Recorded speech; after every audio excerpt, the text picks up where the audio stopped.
And the Bucs hope that this will be their first victory ever. We have a great area, a growing area, in Tampa, St. Petersburg, Clearwater, Sarasota, Bradenton, Lakeland, and Winnehaven, and even Wachoo. Over 2 million fans, and it's the fastest growing area in the United States. Good afternoon, ladies and gentlemen, live from Tampa Stadium. For the first time ever in a regular season, the Tampa Bay Buccaneers enter the stadium with numbers in both the win and loss columns. The Buccaneers came onto the field to a wild standing ovation from the some 60,000-plus fans at Tampa Stadium. They did not introduce any players individually. The PA announcer said, "Ladies and gentlemen, your Tampa Bay Buccaneers." Welcome to San Diego, California, Super Bowl 37. It is Tampa Bay versus the Oakland Raiders. Third down, 18, dropping Gannon, looking Gannon, throws up in the head, intercepted, at the 40, Derek Brooks 30, Brooks to the 25, 20, Derek Brooks all the way, there it is, the dagger's in, we're gonna win the Super Bowl. Tom Brady signing with the Tampa Bay Bucs tomorrow. Holy hell. Everyone always says, why the Bucs, man? Why do you choose the Bucs? And it was a no-brainer. Brady has all kinds of time, throws toward the end zone. It is a caught ball. Touchdown, Tampa Bay, Mike Evans. 8 seconds, 7 seconds. Brady to throw, throws a deep pass downfield. Got Scotty Miller in the open, makes the catch. Touchdown, Tampa Bay. Super Bowl 55 will be underway At Raymond James Stadium, here's the snap out of the gun, play action fake, pass to Gronkowski, he's gonna score a touchdown, touchdown Tampa Bay, holy guacamole. Bucs are the Super Bowl champs, they can't stop the clock. And there the cannons go. Fire them. Keep on firing them. Keep on firing them.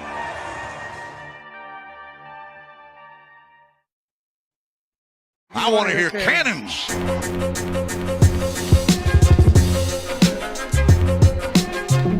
Three-step drop, throws on the end zone. Caught ball. Touchdown Tampa Bay. Mike Evans reaches up with one hand and grabs it in. Here they go again, tempo mode, dropping the throw, Winston out of the gun, goes to the left, it's intercepted into the 35, outside the numbers to the 40, to the 35, to the 30, to the 25, to the 20, to the 15-10, Mike Edwards, touchdown Tampa Bay, that's the dagger, my friend. This is the Big Nasty, yeah, Big Nasty, Hall of Fame Tampa Bay Buccaneer fan, baby. This is Mike Allstott, Tampa Bay Buccaneers, and you're listening to the Cannon Fire Podcast. Cannon Fire Podcast, brother, you ain't listening, and you're missing out. Woo! And there the cannons go. Fire them. Keep on firing them. Keep on firing them.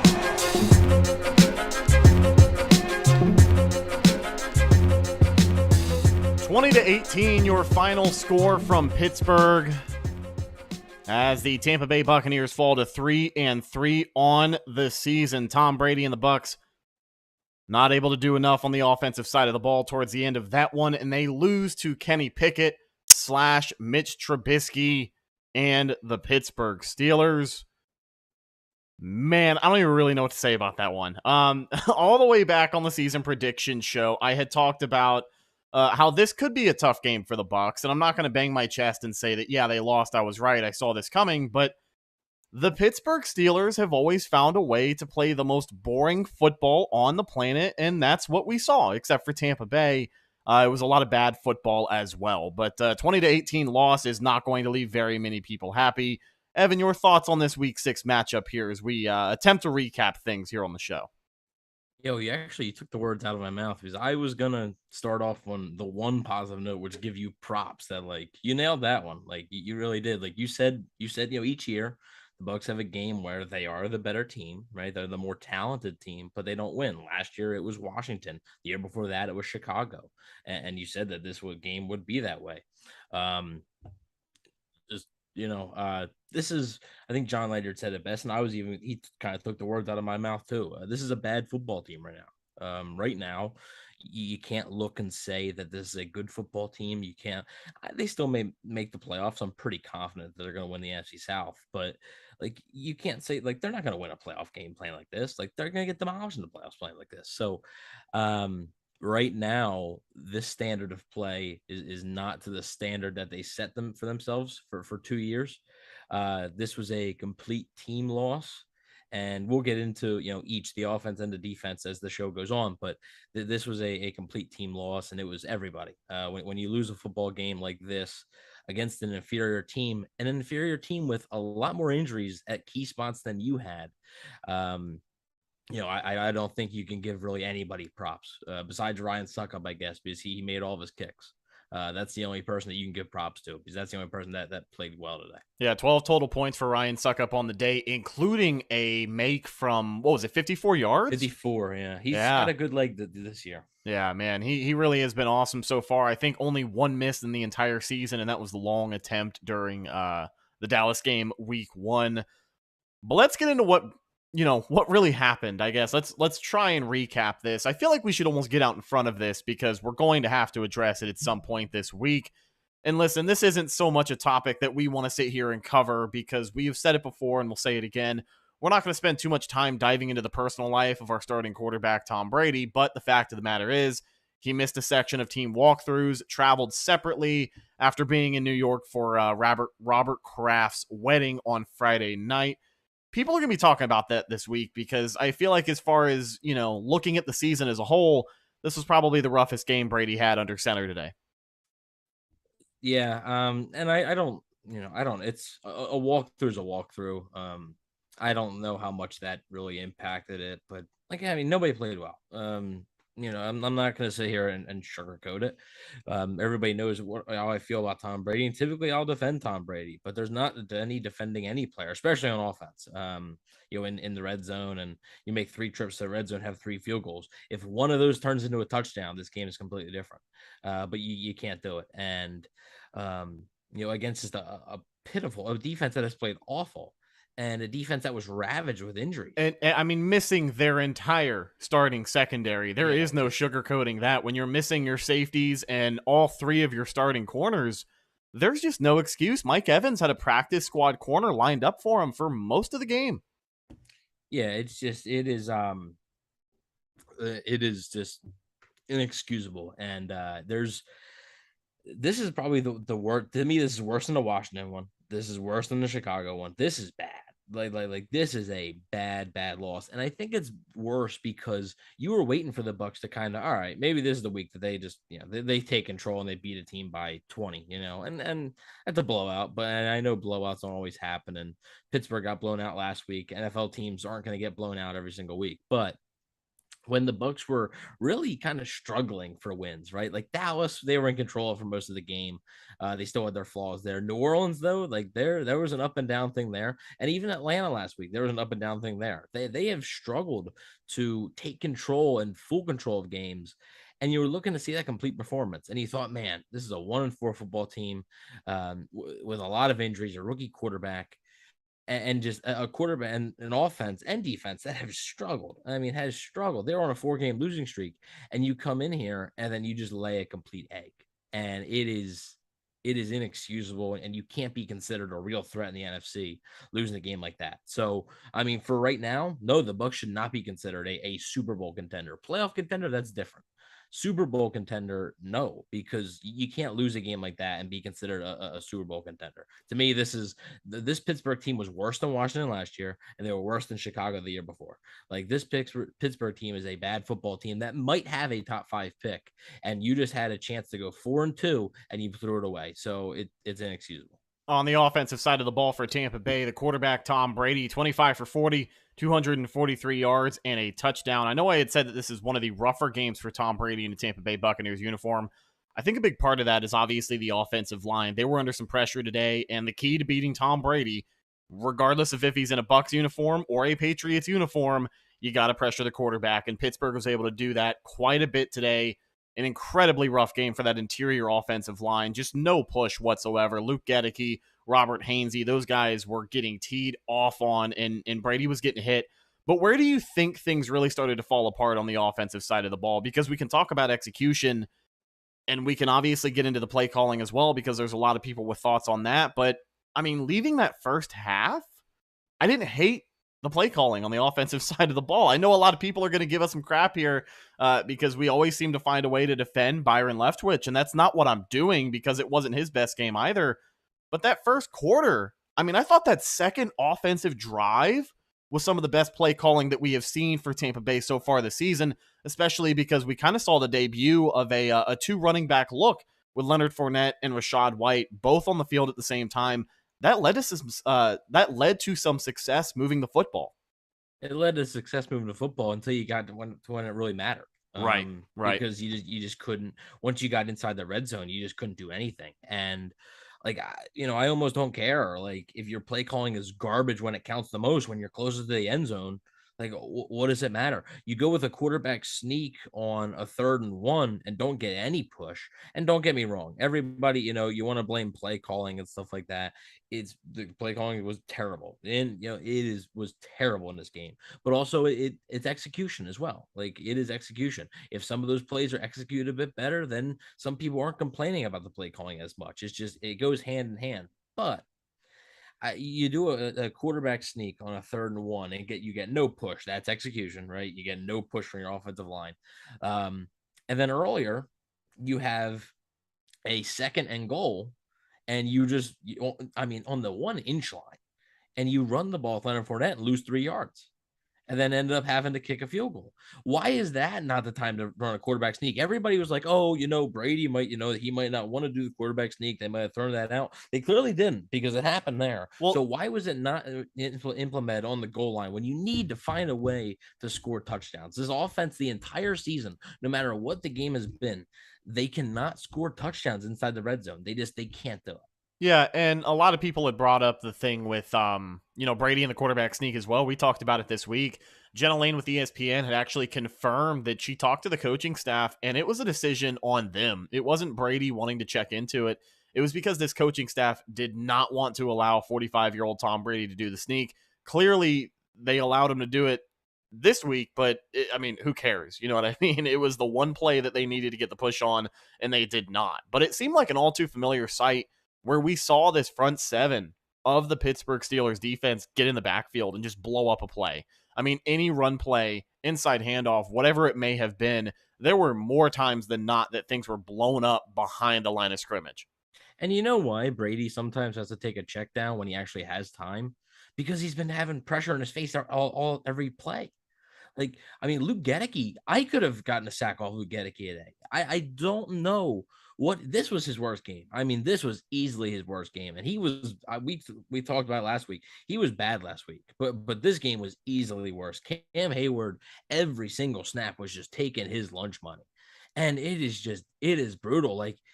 Dude, I forgot the name of the big D tackle they've got. Is it Ogunjobi? Ogunjobi. He had a career day because, and Gedeke, I think long term, I'm still obviously not out on him, but for this year, for right now, he's cooked.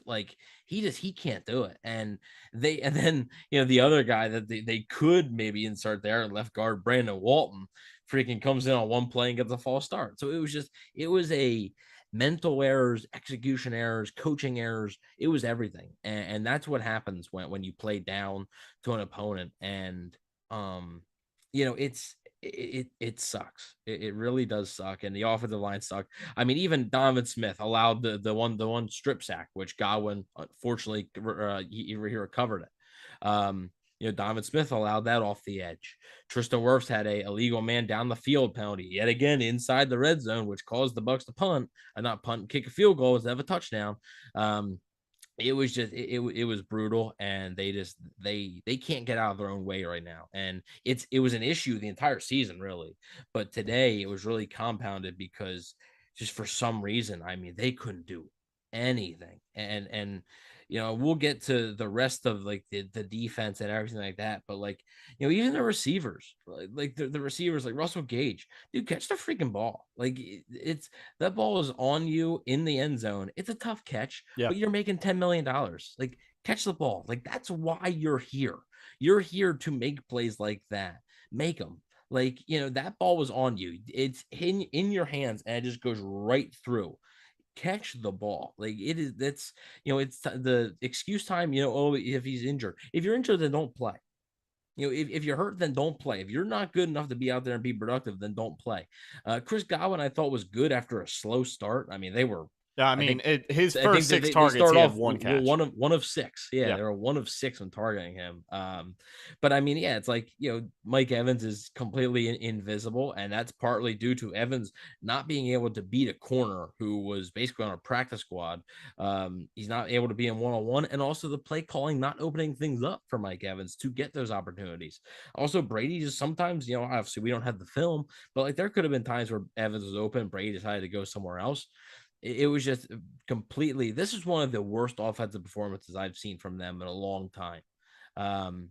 Because like statistically, they've had worse against like the Saints and stuff like that. But the Saints, I always consider the Saints a good team.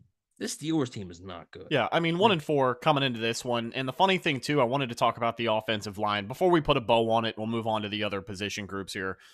But context is always important, right? We can look at a bad game for this offensive line and we can say, oh, this unit is trash. Look at this interior offensive line with a rookie left guard, Robert Hainsey, a second-year center, and then Shaq Mason not playing up to expectations. That's one thing. We can talk about the lack of a push on the line of scrimmage all throughout the day, and that's where you miss guys like Ryan Jensen, like Ali Marpet. It cannot be replicated because what's so funny is coming into this game, the announcers were really putting it over. The Bucs offensive line was still ranked one of the highest in the league. Tom Brady, the least pressured quarterback in the league. They led the NFL as far as sacks given up. And while he didn't get, blown to smithereens today, it certainly felt like it. But we talk about that major push on those 3rd and 1, the 4th and 1, where you want to commit with the quarterback sneak. That's where you feel the absence of a Ryan Jensen the most. And that type of stuff. We can talk about how good this offensive line is because by halftime, I almost wanted to give this O-line more credit. But there's just certain things you cannot replicate. And, that interior offensive line was certainly feeling it today. This team is soft right now. And I think that's clear with the losses of Ryan Jensen and Ali Marpet, especially Ryan Jensen, because like you said, the center's like I've said this a bunch, center's like the quarterback of the offensive line. He sets the tone. And while I don't believe you believe this either, like Hainsey hasn't played bad football. Like Hainsey has been decent. Like he's been okay. No, but he's not the game changer on that offensive line that Ryan Jensen can be. Right. I mean, Ryan Jensen's the top 3 center in the league, and that's tough to replace. And nobody was expecting Robert Hainsey to come in there and play, like a top 5 center. That's not fair. But they're missing something right there, and it's evident right now. It's evident especially in the short yardage. I mean, I don't know the statistics, but they have to be one of the worst short yardage teams in the entire NFL. Like they have to be, because it seems like every 3rd and 1 or 3rd and 2 is just such a chore to get. It is just so difficult to get that yard. And right now it is, it's brutal. And, and I think, the one person in the chat says the Steelers are bad and look like world beaters. I actually think the Steelers are so bad that this game wasn't a blowout. That's how bad they showed. Yeah, I thought if the Steelers were better, they would have beaten the Bucs by like 17. Yeah, listen, I hate to beat a dead horse, but it looked like a game between 2 bad football teams. I mean, the Steelers had multiple just crucial penalties when they did not need them. It saved the drive for Tampa Bay. There was one drive where the Bucs had converted 2 4th downs on a single drive. That only happened against bad football teams. And it's funny because the Steelers almost gave the ball right to the Bucs. On the low snap. The low snap, D. Delaney was almost there to take away from Mitch Trubisky. And it's funny because the state of the Bucs right now, it reminds me of something that was said by Trevor Sikkema. This is one of my favorite quotes in the history of our podcast. This was all the way back in, 2018 that they played the Packers on the road. It was a snow game in Lambeau. I think it might have been 20. It was actually, I think 2017, I think. Yeah, we had Trevor on after that game, and he said, quote, "The Bucs are bad until they're not." And unfortunately, ladies and gentlemen, we have reached the point in the season where with a 3-3 record and Tom Brady is your quarterback, the Bucs are bad until they're not. Because in the wins that they've had, I know that we were super high on the win last week against the Atlanta Falcons, and this is a Falcons team that just went out and beat San Francisco today pretty handily. So safe to say they are a better team, but the Bucs have not lived up to expectations as far as the offensive side of the ball goes. I'm not nearly as upset with the defense this week. We'll talk about that here shortly as well. Listen, they played a part in what happened out there. Don't get me wrong. We'll talk about 3rd down here in a minute, but I mean, this Bucs team is where they are, and that is a 3-3 record, which for a lot of people is fairly underwhelming. I had them coming out of that 4-game stretch 2-2, but I certainly didn't think they would be 3-3. No, and Pete Payne says, but the Bucs seem worse than just bad. Well, I mean, what's worse? I don't know if they seem worse. I think the Bucs are a team that, even if they played the way that they did today, they can still beat some teams in the NFL. So they're not like the worst, but they're not winning a Super Bowl right now. Yeah, right now they're a bottom 7 or 8 team. Like they're playing like a bottom 7 right now. They're playing like it, and I don't think they'll be that way for the entire season. But right now they are. It's $2 super chat from Mr. Bucks Nation James. Thank you. Also, thank you, if anybody is tuning in from his live stream, I want to thank you for tuning in as well. He said a rough game. Yeah, I mean, that's a great observation. But and it's not just everybody says, oh, they need Gronkowski back. They need the Arians back. They need this. They need that. It's not just one guy. It's a collection of guys. It was a collection of all those guys.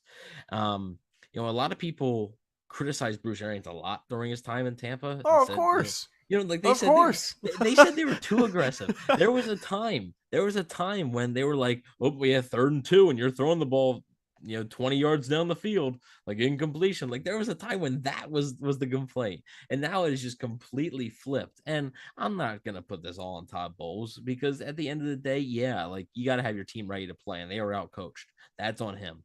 But also your team needs to execute better. Like you're not out there, missing blocks or throwing incompletions or dropping balls or missing defensive assignments. Like that's not on you. That's execution. And they didn't have any of that today. And if the Steelers, like I said, if the Steelers were better, the Steelers have no trouble with the Bucs at all today. And the Bucs play another, inferior opponent, you would think, in the Carolina Panthers next week. But after that, I mean, the Ravens and the Rams. The Ravens and the Rams have not looked great, but they're going to steamroll you if you continue to play like this. Now, let me ask you this. We are 6 games in, 3-3 record. I know a lot of people who are going to say a lot worse than you probably will, but after 6 weeks on the Todd Bowles method, what is your opinion on this Bucs team? Are they ultimately going to be able to turn it around in the long run? Do you think that this can be a team that shows us shades of what we have seen in 2020, 2021, where they're winning 13 games a year and potentially a Super Bowl championship? Is this team going to get back to that point? Because the pieces are there. I mean, they are. Real quick, the crazy Shank with a $2 super chat said, prepare better. Thank you a lot, Shank. A few weeks ago, I called Bowles ball coward ball, and I'm sticking with that. Yeah, that take is his age pretty well. Do I think, that this team will be, brutal to watch the rest of the year as they were today? No. But like, this offense, like they're not going to flip the switch. Like, will they be better? Yeah, like they'll be better. It's pretty easy to be better. It's hard to be worse than you were today, I think. But they'll be better. But like the days of an explosive offense scoring 35 points, they're gone. Like this team is not going to do it this year. Like it's not happening. And maybe it's the misses on the offensive line with Ryan Jensen and Ali Marpet. Maybe it's missing Gronkowski. Maybe it's not having Arians there. I don't know. Like, I think it's a little bit of everything, but it's not happening for this offense. Now for the defense, I do think they've played okay. I mean, they've really had one pitiful game, and that was Kansas City. But also like their third down defense is just awful. And if that doesn't improve, it won't matter how good your offense is, even if your offense does turn around, because if you can't get off the field on third down, it doesn't matter. So do I think they're completely done? No, like I said, they'll probably win the NFC South. The Saints lost today. I know the Falcons won, but the Bucs owned a tiebreaker over the Falcons. The Panthers are in dire straits right now. So they'll probably win the NFC South. But like this team right now is not making any type of noise in the playoffs. It's not happening. Listen, just to give you some context on where the Bucs are as a team right now, the NFC South is in shambles. The Panthers are not a good team. Obviously, PJ Walker going to be getting the start going forward. The Saints lost today, as you said, plenty of injuries as well. Jameis Winston, the emergency third-string quarterback, and they lost to Cincinnati today, missing all of their wide receivers as well. the Falcons are the Falcons. That's where they are. So I feel like the Bucs are a good enough team to finish things out and, just like you said, win the division. But things have, we have yet to see if things will improve, and we'll find out week by week here. But some of the other top playmakers on the offensive side of the ball for Tampa Bay today, Chris Godwin, after a rough start, like you mentioned, led the team in receiving 6 catches for 95 yards, did not find the end zone. But the fact that he was able to bounce back at least is some silver lining for what he's able to do, because that connection early on in the first half was pretty rough between TB12 and Godwin. Yeah, and there was a really nice play there. Wasn't the Bucs again? They kicked the field goal, but nice play over the middle where Godwin had a nice catch and a nice throw from Brady. But yeah, just again, like it doesn't matter to me. Like it wasn't enough. Like like you're Chris Godwin. Like I hate his role. Like I hate the role of Russell Gage. I hate the role of Chris Godwin. Like I hate a lot of things about this offense right now. Chris Godwin's being used as like this short yardage over the middle type guy with the occasional seam route. Like why? Like they would where that first play versus Dallas, the screen, where has that been? Like, why has that gone completely away from the playbook now? They used to be very creative with Chris Godwin, and they're just not now. And that's what you're seeing with a lot. And I think that's the biggest issue with this offense is creativity. And ironically, that's what a lot of people said in 2020 and 2021. Oh, the Bucs offense isn't creative, and that's why this and that. Well, they had the talent to overcome that, right? Antonio Brown, he's a head case. He's a better player than Russell Gage. Like he was a better football player than Russell Gage. So they had an upgrade at wide receiver 3. They had a clear upgrade at tight end with Rob Gronkowski. Cade Otton had a really nice catch today, but he's not Rob Gronkowski. And then Robert Hainsey and Luke Gedeke are not Ryan Jensen and Ali Morpet. That's the difference right there. So they don't have as much talent on the offensive side, and now that they don't have that talent, the scheme is not working. Like it's not, and it hasn't changed drastically. I don't think. Like you're not gonna rip open an entire playbook in an off season, but like there's been clear changes, and none of them have really worked. They're trying to be this really good running football team. Here's the thing: you suck at running the ball. Like you're not good at it. So why are you continuing to try and beat a dead horse? It doesn't work. Like why? Like it doesn't make any sense. They were down 8 with running in like 5 minutes, and they're running the ball. Yeah, like, yeah. Why? Inside handoff, hurry up offense. Just not the time or the place, and that's going to leave a lot of people scratching their heads as well. Just a quick injury update from the offense, in particular that tight end room.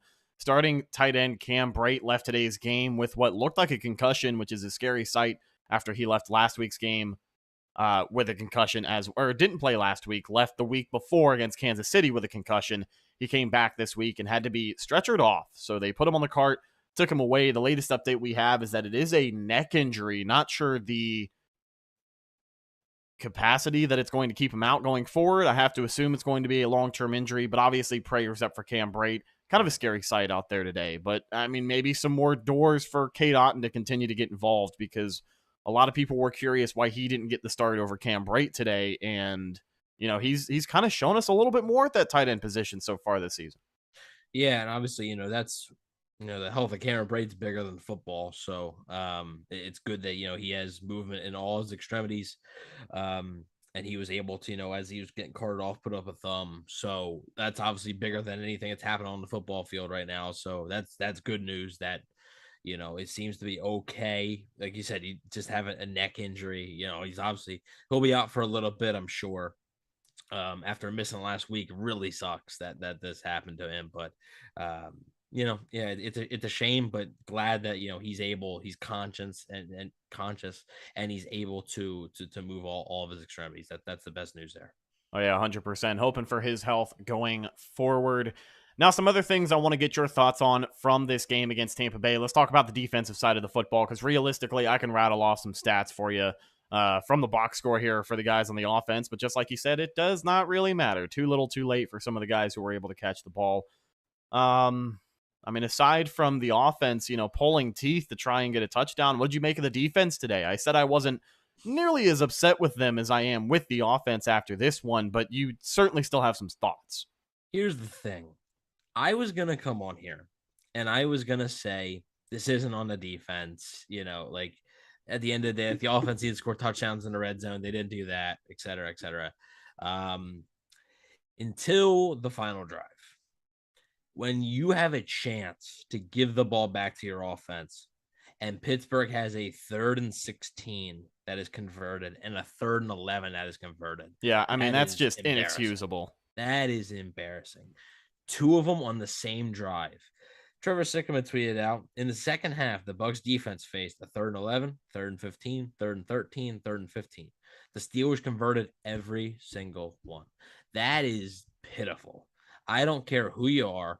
So to me, what I thought was a decent day for the defense, besides the lack of turnovers, was just negated by that, because you can't, you didn't even give, yes, your offense didn't do enough to support you. That is for sure.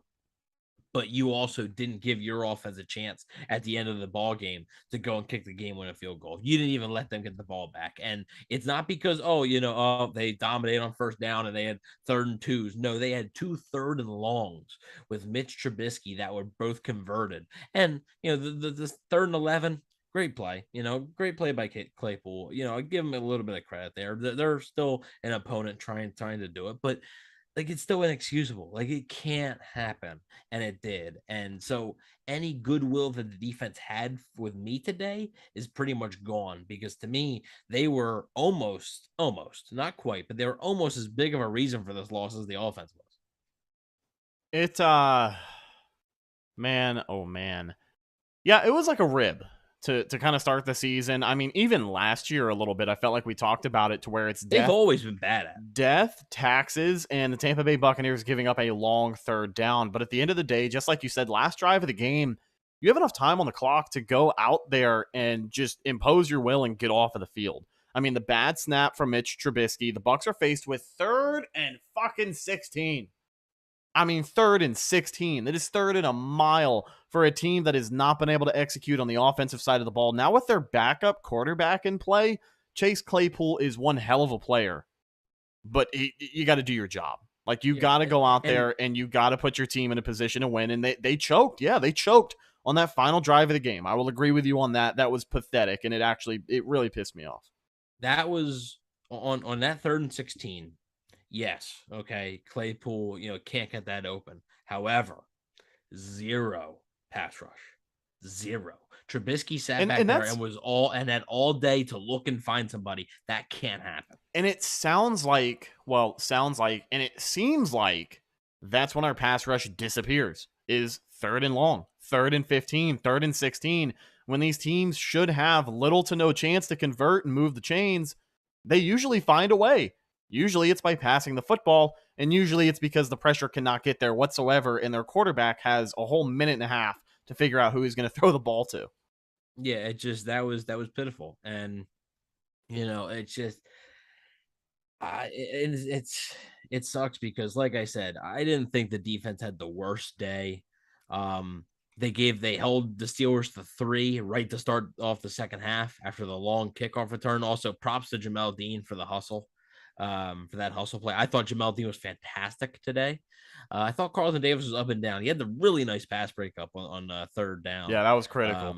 That was a big time pass breakup, but it's a shame because, like I said, I thought the defense did a decent job. Not great. You could have forced turnovers. The Steelers offense was pitiful. Their offensive line sucks. You could have got more pressure, but they just didn't.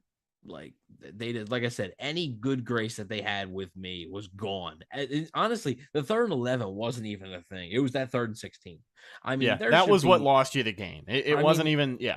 If you give a defense, 10 opportunities at 3rd and 16 and say get a stop, how many times is the offense converting that against an average NFL defense? Once, twice, maybe 3 times at most. And especially, it's not like this was the second quarter I mean, this was it. Like, you realize the momentum that you might have had. You just scored a touchdown. You almost got the ball off a fumble, and you would have got off the field right away and given the ball back to your offense with decent field position. The amount of momentum that you would have had, and to get zero penetration on the offensive line, zero pass rush on the quarterback, and to allow Chase Claypool to be that open was absolutely pitiful. It was an embarrassment, and that is inexcusable for Todd Bowles' defense, who has played, great. Today they didn't do their job, and nobody did. The moderator David Cardona says, I haven't been this down for a loss since Coach Wanish lost the King of the Wing challenge all the way back in 2020.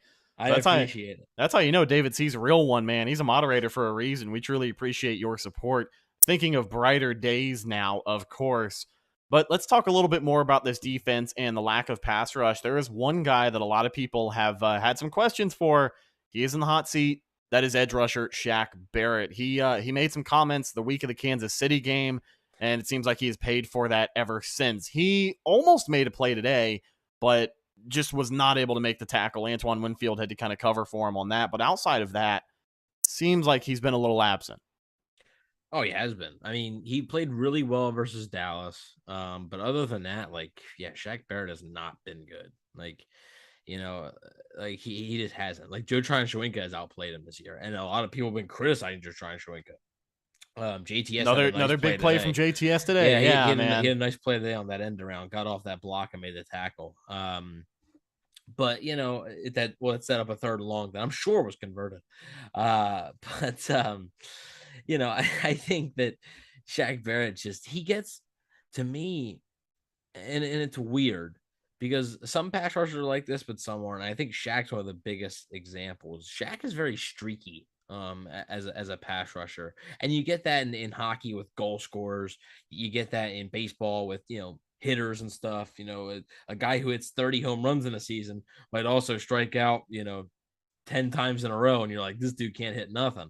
But then he'll hit 3 home runs in 4 games. Well, look at New York fans booing Aaron Judge. This same Aaron Judge who just hit 62 home runs. Yeah, it is kind of wild. Streaky. They're streaky. And I think Shaq Barrett is a very, very streaky pass rusher. When he gets his sacks, he normally gets them in bunches. He doesn't have 1 sack here, 1.5 sacks here, then 2 sacks the next week. It don't go like that. A lot of times it's 2 sacks in this game, 1.5 in this game, and then it'll disappear for a little bit. And then it'll be 2.5 in this game, and then 2 in this game, and it'll disappear for a little bit. Then it'll be 1.5 in this game. He's very streaky like that. And right now he is just on a tremendous cold streak. It is crazy, and they need him. They need him because you can't keep blitzing. And honestly, they didn't even blitz a ton today. They didn't send a lot of times when they were blitzing, they only sent 1. They sent 1 extra guy, which I don't mind, but it's just nobody's doing their job right now, especially on the defensive line. We talked about it for a little bit now. And it's just it sucks. And a big reason why they lost today. And it wasn't the reason because they did get some sacks. They did get some pressure, but it wasn't consistent enough, and also wasn't in big enough spots. And that's why, you can't get up the field in 3rd down. Yeah, I know it's hard to find silver lining in a loss like this, but I do want to give a shout out to Carl Nassib. I thought he had one of his better games of the season so far today. He had back-to-back pressures on that one drive and then the pass breakup. He kind of showed why he's a higher motor guy today, a rotational depth piece. No, he didn't change the game or break things at the line of scrimmage for Tampa Bay, but he's proven his worth, and that's what you like to see from a rotational guy like that. Any more thoughts on this Buccaneers defense? I know they were going into this game missing some pieces. Mike Edwards obviously not out there. Logan Ryan, who's been more of a special teams presence, was not out there as well. And then Sean Murphy-Bunting was also on the inactive list. But any other takeaways you have? Yeah, I don't think the secondary played awful. I actually thought the secondary coming into the game, I thought the secondary might have a little bit more trouble because I like the Steelers wide receiver group. It's a very frustrating one for a lot of Steelers fans because they're very inconsistent, but I really like their group. But I didn't think the secondary was awful. Like I said, it was a weird game for the defense because up until that last drive never happens. You can't even really be mad because you look at the offense not giving them any help. Yeah. All we would be talking about right now is the offense. Like that is all we would be talking about right now is how they only scored 12 points against this team. Like That is the only thing that we would be talking about right now. And unfortunately, it's not. Oh, I'm sorry, not 12 points, 18.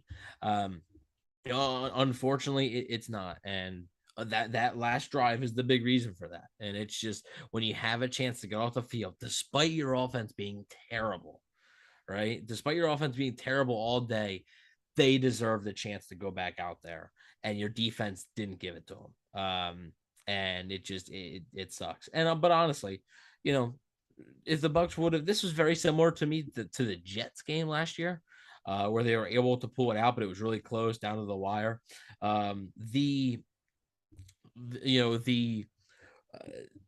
Bucs didn't deserve to win this game. If they would have won the game, sure, win's a win, whatever. But like, they didn't play well enough. This Steelers team was terrible, and they were missing so many guys, and the Bucs were missing some guys too. But like, they didn't play well enough to win this game. So even though you win, you might not deserve it, and they didn't deserve to win.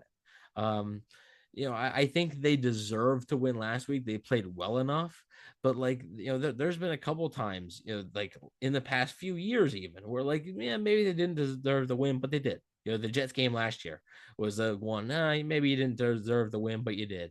And this time, it did not happen. And yeah, it's inexcusable. And now every single player, every single coach, they all have to really look themselves in the mirror, because a loss next week is a season ender. Yeah, a loss next week, and you will not make the playoffs.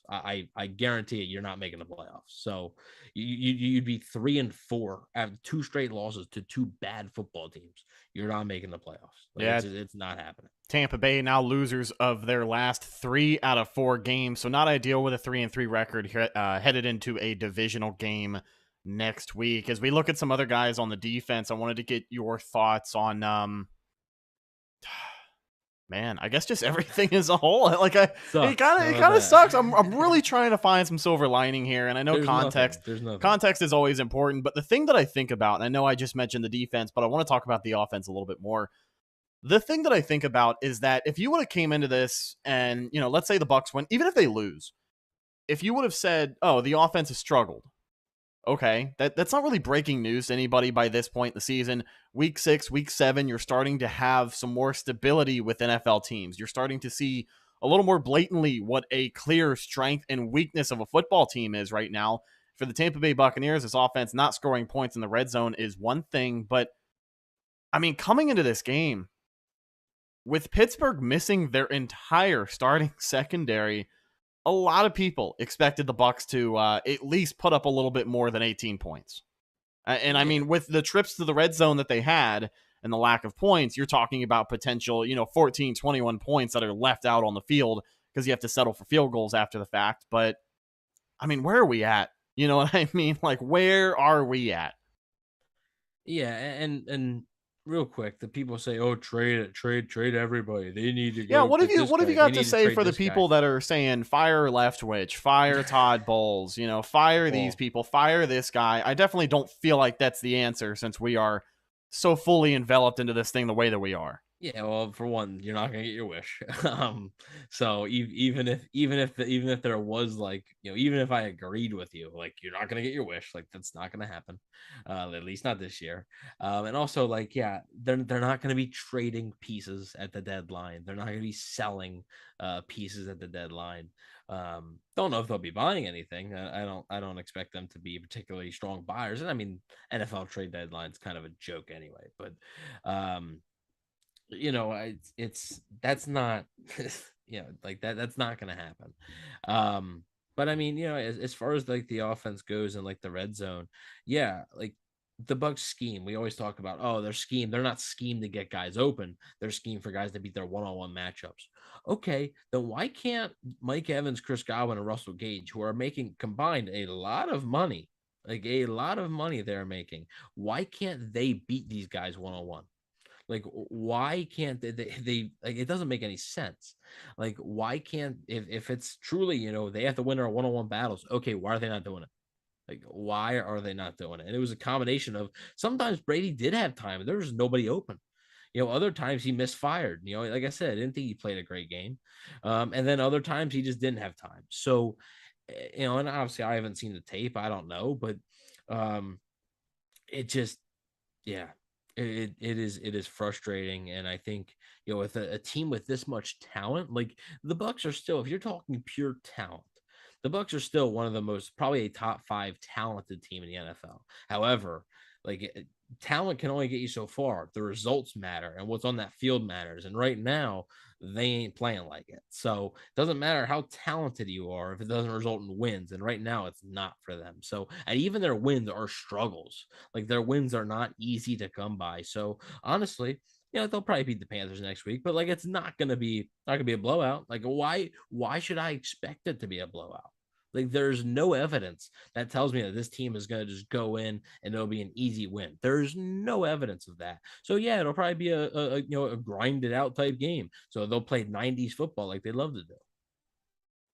Execution certainly a factor for this Tampa Bay team, and as we look at their record, 3-3, a humbling loss in Pittsburgh, I think is a good way to put it, because when you've got guys like Devin White saying after the Atlanta game that, they just got bored on defense of imposing their will and may or may not have let those guys back in the game, I know maybe what he was trying to say was we need to learn how to stay aggressive for all 4 quarters, but that's just not the way you go about it. And if that's the mentality of some other guys in the locker room, then hopefully a game like this is a reality check, because the fact of the matter is, like you said, 3-3 record with a division opponent next week. If you go to 3-4, that's tough, because I just do not see a way for this team to start 3-4 and then finish the rest of the year only losing 1 game. Like that's not ideal. But obviously we still have some time to figure things out. This is not the end. We are not waving the white flag by any means. I don't want people to get that impression, but things are not ideal in Tampa Bay right now, and things obviously have to be figured out between now and next week's game against Carolina. One more thing I wanted to touch on before we kind of wrap things up here. We talked a lot about the offense and the defensive side of the ball. Let's talk about special teams. Jalen Darden was garbage today. He was bad. Yeah, I don't understand. Why is he so scared to catch the ball? I mean, the Bucs lost yardage on multiple punts because he would not come up and field the ball. And there were other situations where I was shouting at my television because it seemed like he had nothing but daylight and blockers on one side of the field, and he took the wrong lane. And it happened more than one time. Because, listen, I'm not saying that, we're not Jalen Darden stands on the show. He hasn't blown anyone away with this returning job. But today he was especially bad. Yeah, he was terrible today. Like, I've defended him a lot in the past, but yeah, he's just so indecisive. And as a returner, you just can't be that way, especially when that's your only role. Like, he doesn't play any type of role for them as a receiver. Like, when that is your only role, you have to be better at it, and he's just not. I thought Jake Camargo was okay. He was definitely up and down. I honestly, the special teams coverage early on was decent. Like, it was actually pretty good. Coach Keefe made a couple nice plays. Huge tackle to start the game. That got me going. Yeah, and then obviously the punt or the kickoff return to start the second half. I mean, you want to talk about setting the tone right there. Deflation. You kick a field goal right before halftime. You score points. You're down 1. All right, and then come on. Like, you got to be better than that. So, I mean, you hope it was a humbling loss. Week 5 versus Chicago 2020 was a big-time humbling loss. Last year versus Washington was a little bit of a humbling loss. I know they didn't win it all, and they didn't go on the run like they did versus Chicago in 2020. But they won their next few games after that. After that Washington loss, but they were in a slump. That was the talk of the town, is that they were coming off of the bye week against that Washington team. And nobody expected them to lay an egg like they did. And then when you're losing games and you pick one up here every now and again, but you do lose games, when you're in a position where you have lost 3 of your last 4, that's all people are going to talk about until you can win some more games. Right. And real quick, let's just get this. 1, we don't know Tom Brady's personal life. Okay. No, none of us know. However, you said Tom was in NYC for a wedding last night. Didn't get into Pittsburgh until 5 a.m. We opened the show. I told you we're going to get out ahead of it because people are going to want to talk about it. The wedding was on Friday night, so that's wrong. Okay, it wasn't Saturday night, and he spent Saturday reportedly. Again, we don't know this for sure. Reportedly spending time with his son, who lives in New York. So I promise you, the least of my concerns is Tom Brady missing a walkthrough. That's not why the Bucs couldn't score in the red zone. Like, I promise you, that is not why the Bucs couldn't score in the red zone. That's not it. So you can create the juicy storylines all you want, but like, that's not the reason. They just didn't play well. That's the reason. Like, why can't that be as simple? Like, why does it always have to be something else? Like, no, they just played like garbage. Like, that's why they didn't score in the red zone. Listen, buddy, that's what happens when Tom Brady is your quarterback. When your team dominates the news cycle day in and day out, and people who don't usually watch your team decide to start watching your team who may not always watch football, everyone's going to have an opinion. And here we are, where when the Bucs lose, it isn't just because of execution errors. There are always ulterior motives as to why this team lost, and there's always some drama between Brady and the head coach, or Brady and this season taking time away from the team. It is what it is. The Tampa Bay Buccaneers are 3-3, and this quote from Todd Bowles, I think, is a perfect way to wrap things up here on this week's recap show. He said, quote, "I think guys who are living off of the Super Bowl are living in a fantasy land," Todd Bowles said, saying the Bucs need to stop listening to old praise and fix their mistakes in a hurry. Quote via Greg Allman over on Twitter. A great follow if you don't follow him already. So this is where we're at. There really is no sugarcoating it. The Bucs are a bad football team until they're not, and with a 3-3 record, a chance to bounce back against a bad team next week in the Carolina Panthers. You had a bad team. You had a worse team this week. The Steelers are worse than the Panthers. That's unfortunate.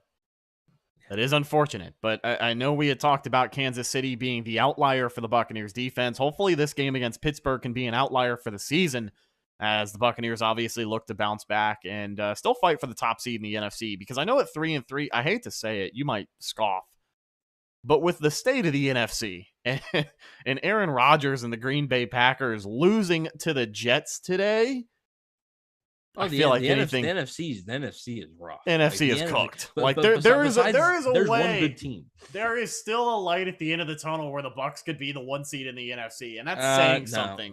No. They're not catching Philly. I don't think they're gonna play like a team down the stretch to catch Philly. I don't think Philly's gonna be this good all year, though. I think they're gonna run out of steam. Philly's legit. But the baseball team is too. Okay, thanks. Had to throw it in there. Go Phils. The NFC is not good. Like, the Vikings won, so I think the Vikings are actually first in the North right now. I don't think the Packers are. The Packers just lost 2 straight to the Giants and to the Jets, both New York teams. They look awful. That's so funny, man. They beat the Bucs by 2 when the Bucs didn't have any of their top 3 receivers, and they only beat the Bucs by 2. They don't look good at all. They're not scary, honestly. I'm still not a huge believer in Dallas, and the Giants being 5-1. I'll tell you, it's starting to impress me. But it is starting to impress me. It's legit. I mean, listen, dude, they beat the Ravens today. Yeah, Lamar Jackson and the Ravens. I bet on the Ravens today. I was questioning if I was questioning if the Giants were for real, and here they are. I mean, they might be decent. I still have questions about their quarterback, and their roster isn't very good. Like, that's the crazy thing. But yeah, like, the NFC is still, if you're looking for one silver lining, and like, I hate to do this, but like, I hate being positive. Listen to Evan over here. I hate being because positive. they don't deserve it today. Like, why do they deserve it? Like, I'll take it. Why do they deserve any positivity today? Like, they don't. So, I think there's legit one good team in the NFC right now, and it's the Eagles. Other than that, like, the 49ers lost today. The Rams lost to the 49ers a few weeks ago. Like, it's none of it looks good. It's so crazy how the NFC just looks so weak right now. And like, I do think the 1 seed's out of the question, but like, like, the Bucs could get the 2 seeds still. Like, it's not crazy. But like, I don't know. We'll see. And how they respond next week will tell you a lot about this team. And it'll tell you what the rest of the season is going to be in store. If they go out and win a football game, and maybe not do it in a blowout fashion, but do it in convincing fashion, okay, maybe they're able to right the ship. But if they go out and play uninspired football, play with a lack of, urgency and hustle and creativity, you can probably pack the season up, regardless if they win or lose. If you only beat the Panthers by 1 point and you just escape them, it don't matter. Like, sure, it's a win, but like, everybody can see through that. Like that's not special. So like, yeah, how you respond next week is a big tell for how the rest of the season is going to go. It's a huge tell. NFC seeding hopes obviously going to be on the line every game throughout the rest of the season. We'll keep you updated with all of that and more. But that's just about going to do it for this week's recap episode of the Cannon Fire podcast. The next time we talk to you guys, it'll be tomorrow. We'll be joined by former Tampa Bay Buccaneers quarterback Sean King. We'll get his insight from the game, and we'll look ahead even towards the division battle next week against the Carolina Panthers.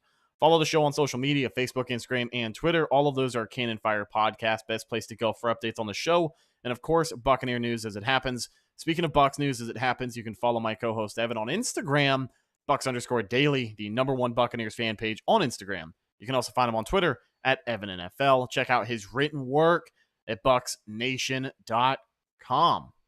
How do those staff picks look this week? I'm kind of curious about that. I don't think any of them are gonna look good. No, especially mine, because mine was I predicted that both Rashad White and Cade Otton would have a touchdown. Cade Otton was so close to having a touchdown too, dude. But I predicted that both of them would have a touchdown, and I predicted Logan Hall would get a sack. So I was like, oh, it's going to be like a big day for the rookies. So mine was way off, and I'm sure most of I don't remember all of them, but I'm sure most of these staff picks were way off. That's all right. You live to fight another day. And same could be said for the Tampa Bay Buccaneers at this point in the season. Last but not least, ladies and gentlemen, you can find myself Instagram and Twitter at Rhettakus, RHETTAKUS. If you follow me, I will follow you back. We'll talk to you later on this week. Once again, joined by former Bucs quarterback Sean King. I'm your host, Rhett Matthew, signing off my co-host, Evan Wanish. We'll talk to you in the next one. Until then, and as always, thanks for watching, and go Bucs.